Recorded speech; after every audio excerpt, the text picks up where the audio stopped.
اعوذ باللہ من الشیطان الرجیم، بسم اللہ الرحمن الرحیم۔ آج ایک اور نظم اقبال کی جو ہے، جس کا عنوان ہے نصیحت۔ نصیحت قرآن کا بھی مقصد یہی ہے۔ قرآن مجید کا نازل ہونے کا مقصد جو ہے وہ نصیحت ہے، ذکر مین نصیحت۔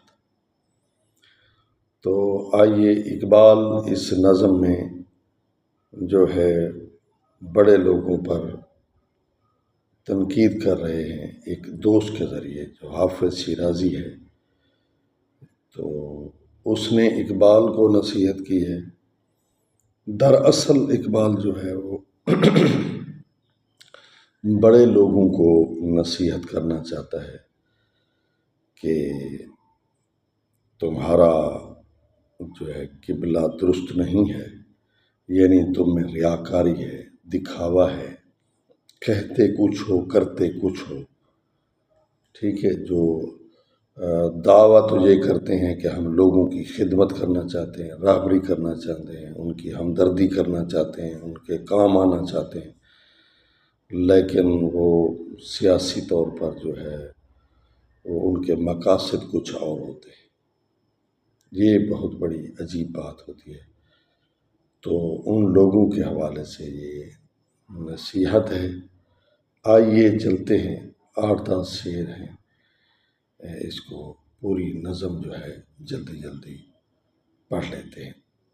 ہماری کوشش یہ ہوتی ہے کہ اقبال کے اشعار چونکہ دقیق ہوتے ہیں تو ان کی جو روح ہے اور ان کے جو میننگز ہیں، الفاظ معنی ہیں، وہ صحیح جو ہے طالب علموں تک اور نوجوانوں تک اور بزرگوں تک پہنچنے چاہیے۔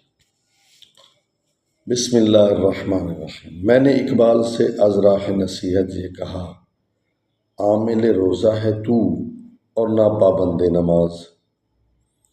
یہ ان کے جو دوست ہیں حافظ شیرازی، جن کا آخری شعر بھی انہی کا ہے اس نظم میں، وہ کہہ رہے ہیں کہ اے اقبال، میں تمہیں نصیحت کرتا ہوں۔ یا یہ بھی ہو سکتا ہے کہ اقبال خود اپنے آپ کو نصیحت کر رہا ہے۔ یہ دونوں باتیں ہیں، یعنی ایک انداز اپنانا ہوتا ہے نا، دوسرے کو اگر نصیحت کرنی ہے تو اپنے آپ کو نصیحت کرنا یا اپنے بچے کو نصیحت کرنا، یا ایسا تاکہ وہ دوسرا محسوس نہ کرے کہ مجھے تنقید کا نشانہ بنا رہا ہے، اور بات بھی اس تک پہنچ جائے۔ از راہ نصیحت سمجھانے کے طور پر، عامل یہ اسم فاعل کا صیغہ ہے، عمل کرنے والا۔ یہ نظم عملاً سیاسی اور مذہبی رہنما پر طنز کی حیثیت رکھتی ہے کہ علامہ اقبال نے آج کی مانند اپنے دور میں بھی ان لوگوں کا کردار منافقت اور مصلحت کوشی پر مبنی پایا تھا، لیکن براہ راست ان پر طنز کرنے کے بجائے یہاں اقبال نے اپنی ذات کو ہی ہدف بنایا ہے۔ ناظم کا آخری شعر حافظ شیرازی کا ہے۔ دیکھا جائے تو یہ اسی شعر کی تضمین میں ہے، یعنی اس کے ذیل میں ہیں، اس کے ساتھ جڑے ہوئے ہیں۔ چنانچہ فرماتے ہیں کہ میں نے اقبال کو نصیحت کرتے ہوئے ایک روز یہ کہا کہ نہ تو روزہ رکھتا ہے اور نہ ہی نماز کا پابند ہے۔ دوسرا شعر، تو بھی ہے شیوائے ارباب ریا میں کامل، دل میں لندن کی ہوس، لب پہ تیرے ذکر حجاز۔ یعنی شیوا طور طریقہ، ارباب ریا یعنی ریاکاری کے جو لوگ ہیں ان میں تو بھی شامل ہے۔ ٹھیک ہے، کامل سے مراد ماہر ہے۔ اچھا، ارباب جو ہے یہ رب کی جمع ہے۔ ٹھیک ہے، رب کا معنی ہوتا ہے ضروریات پوری کرنے والا، پالنے والا۔ رب حقیقی ایک ہے، اللہ تعالیٰ کے ساتھ، لیکن یہ مجازی طور پر جو ہے کہا جاتا ہے کہ تم لوگوں کے کام آتے ہو، لوگوں کی ضرورت پوری کرتے ہو۔ اس انداز سے ان کو کہا جاتا ہے، جو یہ لوگوں کی رہبری کرنے والے لوگ ہیں ان کو کہا جاتا ہے۔ تو کامل مراد ماہر، لندن انگلستان کا مشہور شہر ہے۔ ہوس مراد تمنا، خواہش۔ ذکر حجاز یعنی مدینہ کی باتیں، مراد اس سے یہ ہے کہ اسلام کی باتیں، کیونکہ اسلام مدینے سے چلا ہے، حضور پاک صلی اللہ علیہ وآلہ وسلم کے گھر سے چلا ہے، تو اس لیے یہ اشارہ ہے اس کی طرف۔ مطلب تو بھی لگتا ہے کہ منافقت اور ریاکاری میں بعض دوسرے لوگوں کی طرح انتہائی کامل اور پختہ کار ہے۔ ہر چند کے لبوں پر تو تیرے مدینے کا تذکرہ ہوتا ہے، لیکن حقیقت یہ ہے کہ دل میں یہ خواہش پوشیدہ رہتی ہے کہ میں بھی لندن اڑ جاؤں، لندن چلا جاؤں، لندن رہائش رکھوں، لندن کے محلات میں مزے لوں، وغیرہ وغیرہ۔ جھوٹ بھی مصلحت آمیز تیرا ہوتا ہے، تیرا انداز تملق بھی سراپا اعجاز۔ جھوٹ ہے، خدا اس سے بچائے، کیونکہ اللہ نے خود قرآن میں جھوٹوں پر لعنت کی ہے۔ ٹھیک ہے۔ مصلحت آمیز مراد جس میں دھوکہ، فریب اور اپنی بھلائی کا خیال ہو۔ انداز تملق چاپلوسی کا طریقہ، چاپلوسی کرنا، چالاکی کرنا۔ سراپا پورے طور پر۔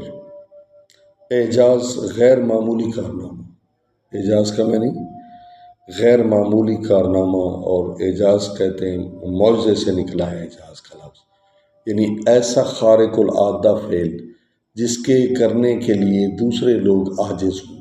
انبیاء دکھاتے تھے نا معجزہ، تو دوسرے لوگ تو نہیں معجزہ دکھا سکتے تھے، اس لیے اس کو کہتے تھے جس سے دوسرے لوگ عاجز ہوں، ایسا کام جس سے دوسرے لوگ عاجز ہوں، نہ کر سکتے ہیں۔ تو شاعر کہتا ہے کہ تو مصلحت آمیز جھوٹ بھی بہت بولتا ہے، اور تیرا انداز چاپلوسی والا ہے۔ ٹھیک ہے، بہت زیادہ تو خوشامد کرتا ہے، جیسے تو خوشامد کرنے میں معجزہ دکھا رہا ہے، اور خوشامد کرنے ایسی خوشامد کرتا ہے کہ کوئی ایسی خوشامد نہیں کر سکتا، اور ایسی خوشامد کرتا ہے کہ ناممکن کو ممکن بنانے کی صلاحیت رکھتا ہے۔ کسی بادشاہ کی، کسی وڈیرے کی، کسی سیاسی کی، کسی بااختیار کی جو ہے ایسی خوشامد کرتا ہے کہ ہتھیلوں پر سرسوں جما دیتا ہے اور آسمان و زمین کے کلابے ملا دیتا ہے۔ ٹھیک ہے، تو سب کو پیچھے چھوڑ جاتا ہے۔ ختم تقریر تیری مدحت سرکار پہ ہے، فکر روشن ہے تیرا موجد آئین نیاز۔ مدحت سرکار حکومت کی تعریف کرنا، فکر روشن مراد عمدہ سوچ سمجھ، عقل موجد ایجاد کرنے والا، آئین نیاز عاجزی کا طور طریقہ۔ یہ میننگ تھے، اب مطلب سمجھے۔ فرمایا تیری تقریر کا خاتمہ بھی سرکار یعنی حکمران طبقے کی خوشامد و تعریف پر ہوتا ہے۔ یہی نہیں بلکہ تیرے تازہ اور روشن خیالات عاجزی اور انکساری کے نئے نئے طریقوں کی ایجاد میں لگے رہتے ہیں۔ در حکام بھی ہے تجھ کو مقام محمود، پالسی بھی تیری پیچیدہ تر از زلف ایاز۔ در حکام کے دروازہ یعنی بارگاہ، مقام محمود بہت تعریف کی جگہ۔ وہ اصل تو مقام محمود حضور کو اللہ تعالیٰ عطا کرے گا، جہاں قیامت کے دن وہ منبر لگے گا اور اس پر حضور بر انجام ہوں گے، تشریف فرما ہوں گے، تو وہ بہت اونچا منبر ہوگا، اعلیٰ منبر ہوگا، منفرد منبر ہوگا، اور وہاں بیٹھ کر حضور جو ہے اپنی امت کے لیے دعا مانگیں گے، سفارش کریں گے، شفاعت کریں گے۔ ٹھیک ہے، تو وہ مقام محمود ہے، بہت اعلیٰ منزل ہے۔ تو اس کو اشارہ کرتے ہوئے، چونکہ وہ اچھا مقام ہے، اعلیٰ مقام ہے، تعریف والا مقام ہے، تو یہ کہا گیا ہے کہ تو بھی تو جو ہے نا حکام کی تعریف کے پل باندھتا ہے اور ان کو اتنی اتنی تعریفیں کرتا ہے۔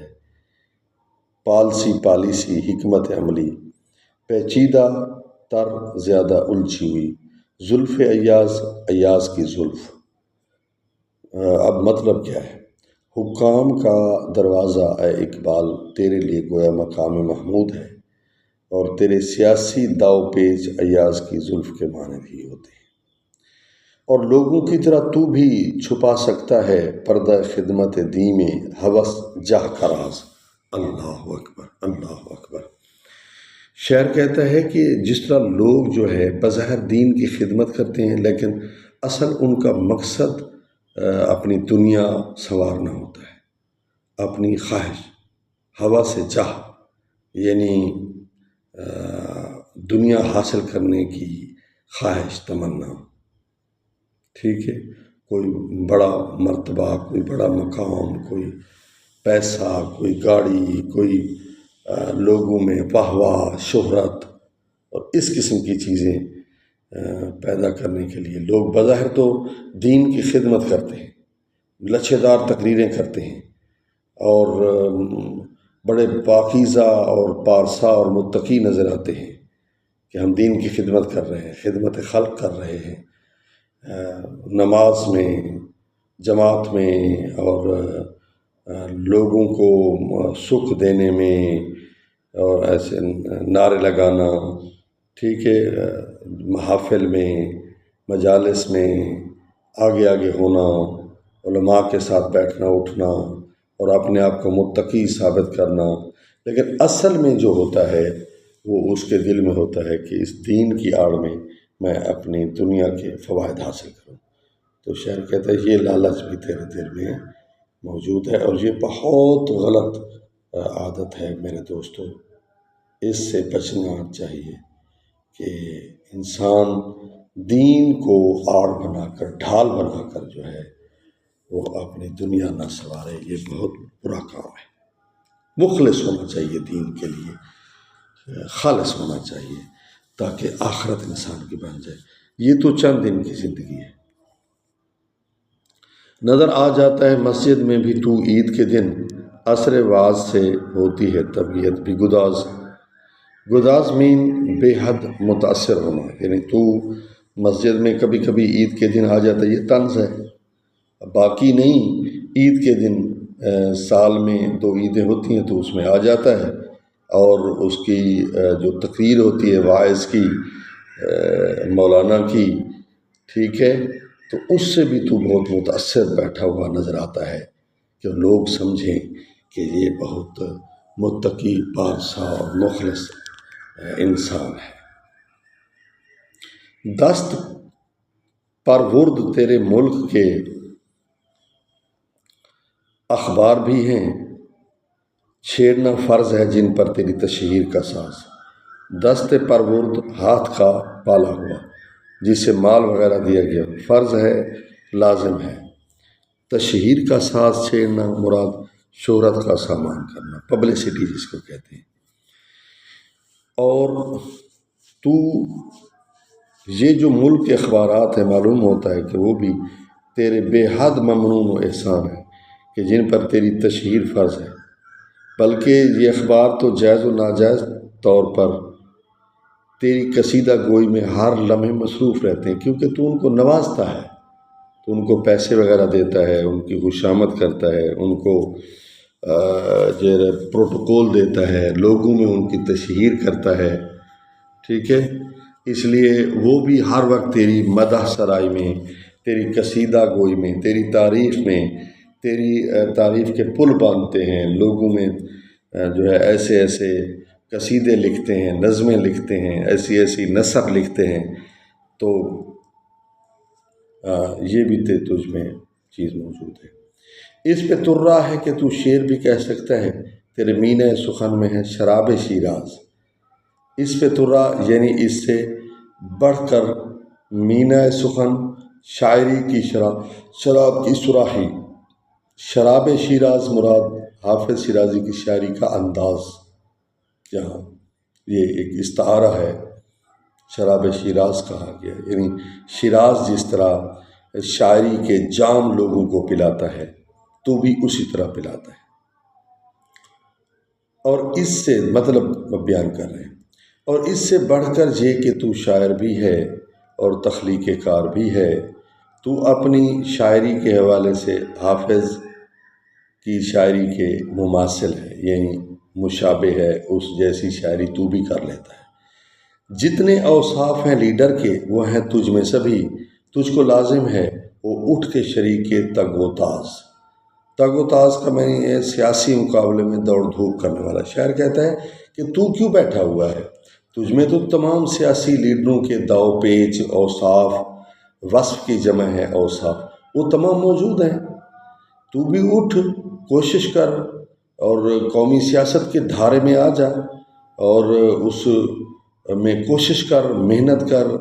جس طرح کہتے ہیں کہ یار تجھ میں گیٹس ہیں، ایم این اے بن جا، ایم پی اے بن جا، تو بھی یہ محنت کر اور تو آگے نکل جائے گا، تیری شہرت ہو جائے گی، تجھ کے پاس مال آ جائے گا، سب کچھ ہو جائے گا۔ تو شاعر کو یہ مشورہ دے رہا ہے کہ تجھ میں بھی تو سارے اوصاف ہیں، تو شعر پڑھ لیتا ہے، تعریفیں کر لیتا ہے، سیاسی گر پیچ دو پیچ تیرے پاس ہیں، تو بھی اٹھ اور لوگوں میں کام کر، محنت کر اور آگے نکل جا۔ غم سیاد نہیں اور پروبال بھی ہے، پھر سبب کیا ہے نہیں تجھ کو دماغ پرواز۔ پروبال مراد جن خوبیوں کی ضرورت ہے، دماغ پرواز مراد فائدہ اٹھانے کا دماغ، خیال، فکر۔ مراد یہ کہ ان خصوصیات کے باوصف تو بھی قومی لیڈر بننے کی کوشش کیوں نہیں کرتا، یعنی تجھے شکاری کا کوئی خوف نہیں ہے کیونکہ تیرے پاس پروبال موجود ہیں، تو اڑ سکتا ہے، تجھے کسی کا خوف بھی نہیں ہے۔ اور دوسرا یہ ہے کہ فائدہ اٹھانے کی ترکیبیں بھی تجھے آتی ہیں، تدبیریں بھی تجھے آتی ہیں، سوچ بھی تمہارے پاس یہ ہے، تو اٹھ اور قومی لیڈر بن جا، کوشش کر، کیوں کوشش نہیں کرتا۔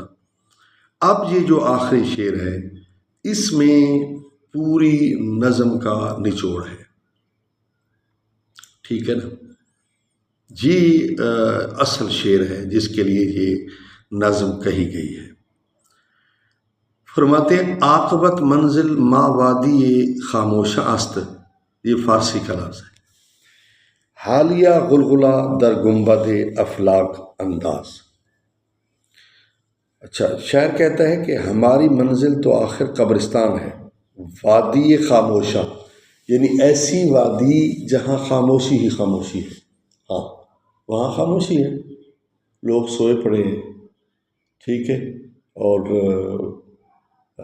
مطلب وہ نہ بولتے ہیں نہ جھگڑا کرتے ہیں۔ اکثر بہلول وہاں جا بیٹھتا تھا نا تو لوگ پوچھتے تھے کہ تو قبرستان میں کیوں جاتا ہے، تو کہتا تھا بہلول کہ میں یہاں بیٹھنا پسند کرتا ہوں کیونکہ یہ کسی کی، جہاں میں بیٹھا ہوں، جن کے ساتھ میں بیٹھا ہوں، یہ نہ کسی کی غیبت کرتے ہیں، نہ جھوٹ بولتے ہیں، نہ چغلی کھاتے ہیں، نہ نفرت کرتے ہیں، نہ جھگڑا کرتے ہیں، یعنی یہ لوگوں کو نصیحت کرنے کے لیے کہتا تھا کہ میں ایسی جگہ اس جگہ اس لیے بیٹھا ہوں کہ مجھے جہاں سکون ملتا ہے، آرام ملتا ہے، ٹھیک ہے۔